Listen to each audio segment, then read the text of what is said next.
এই জন্যই আমি তোমাকে জিজ্ঞেস করলাম ফার্স্ট কোয়েশ্চেনটা, যে বাংলায় কেন নতুন স্টার উঠছে। বড় নয়, মার্কেট ছোট, মার্কেটটা ক্র্যাশ করে গেছে, হল নেই।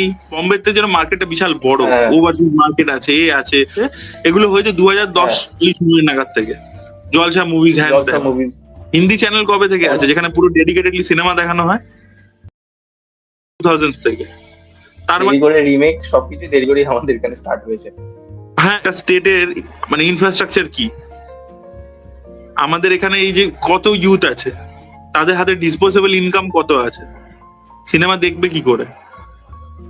চেন্নাইতে গিয়ে জব অপরচুনিটির একবার এটা দেখো তো, হায়দ্রাবাদে গিয়ে দেখো তো, এখানে লোকের বেসিক জিনিসপত্র ঠিক নেই, শিক্ষা, স্বাস্থ্য, খাবার দাবার কিছু ঠিকঠাক জায়গায় নেই।